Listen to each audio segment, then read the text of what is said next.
ओम शांती. ओम शांती. महाशिवरात्री यशाची खात्री. यशाची खात्री. व्यसनमुक्तीची खात्री. व्यसनमुक्तीची खात्री. तणावमुक्तीची खात्री. तणावमुक्तीची खात्री. स्वर्णिम दुनियेची खात्री. स्वर्णिम दुनियेची खात्री. महाशिवरात्री. महाशिवरात्री. महाशिवरात्री. महाशिवरात्री. शिवबाबांची ही शिवरात्री म्हणजे तुम्हा आम्हा सर्वांचा वाढदिवस आहे. आणि बाबांचा वाढदिवस हा मुलांचा पण वाढदिवस आहे. ॲक्च्युली असं नसतं की दोन्ही ॲट अ टाईम चालतील. मुलाचा आणि बापाचा वाढदिवस एकदम नसतो. पण बाबा सांगतात की बच्चे हा वाढदिवस मी जेव्हा येतो तेव्हाच तुमचा पण वाढदिवस होतो.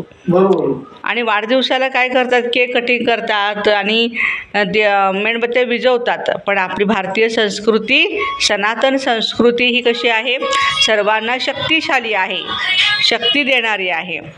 आणि ती शक्ती काय सांगते आपल्याला की दिवा लावायचा आहे, विझवायचा नाही.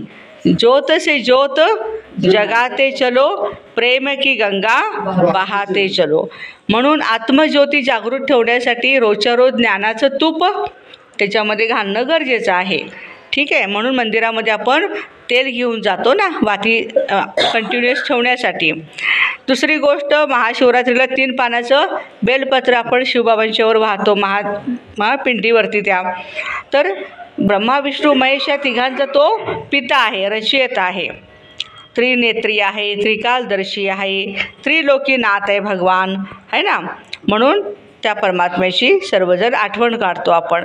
महाशिवरात्रीला उपवास करतात माता भगिनी आणि म्हणतात की शिवबाबा तुमची अशीच आमच्यावरती कृपा राहू दे. बाबा सांगतात बच्चे मला खुश करण्यासाठी उपास तपास करायची गरज नाही आहे. मला खुश करण्यासाठी रोजच्या रोज तू सात्विक अन्न खा. तामसिक आहार, राजसिक आहार खाऊ नकोस, नाही का. तर जसं अन्न आहे तसं मन आहे. म्हणून जेवढं प्रेमानं तुम्ही आपल्या बाबांच्या यादमध्ये स्वतःच्या हाताने बनवून खाल तेवढी त्या जेवणामध्ये ताकद आहे, शक्ती आहे, आपलेपणा आहे, जिव्हाळा आहे, प्रेम आहे, है ना.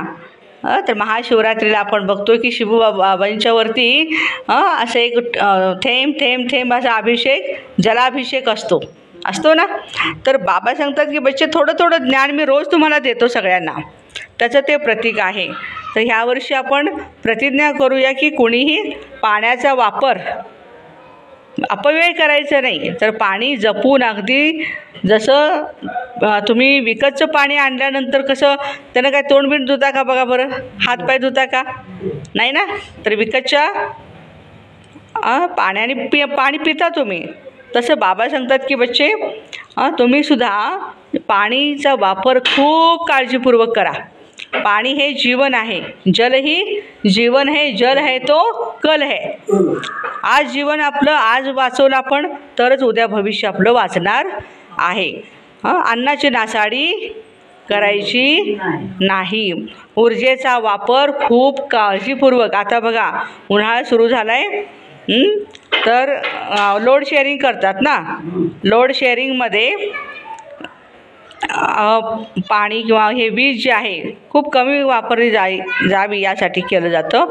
बाबा सांगतात बच्चे ह्या सगळ्या आपल्या संपत्ती आहेत, सरकारच्या म्हणा आपल्या स्वतःच्या संपत्ती आहे आणि संपत्तीला आपण कधी वाया जाऊ देत नाही. तर अशा पद्धतीनं फलाहार घेऊया, जास्तीत जास्त सात्विक अन्न खाऊया, रोजच्या रोज ज्ञानाचं अमृत पिऊया आपण. भोलेनाथानं कधीही भांग पिली नव्हती आणि बम बम भोले म्हणायचं आणि महादेवाचा प्रसाद आहे, शंकराचा प्रसाद आहे, प्या भांग असं म्हणायचं.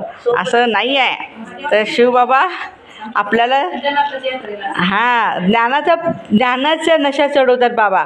भांग वगैरे प्यायची गरज नाही. भांग पिणं, नशा करणं हे राक्षसांचं काम आहे, असुरांचं काम आहे आणि ते काही शिवबाबा आपल्याला शिकवत नाहीत.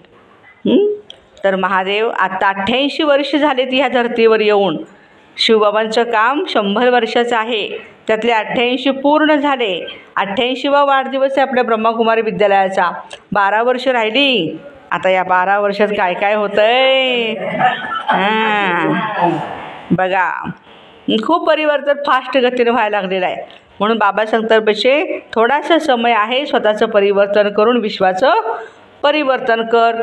तन मन धन समय संकल्प श्वास माझ्या कार्याला सफल कर. लाव तू आता लावलीस तर तुला भाग्य तुझं भरपूर जमा होणार आहे. ठीक आहे. पुन्हा एकदा महाशिवरात्रीच्या महिला दिनाच्या तुम्हा सर्व मातृशक्तींना भाऊ बहिणींना खूप खूप शुभेच्छा.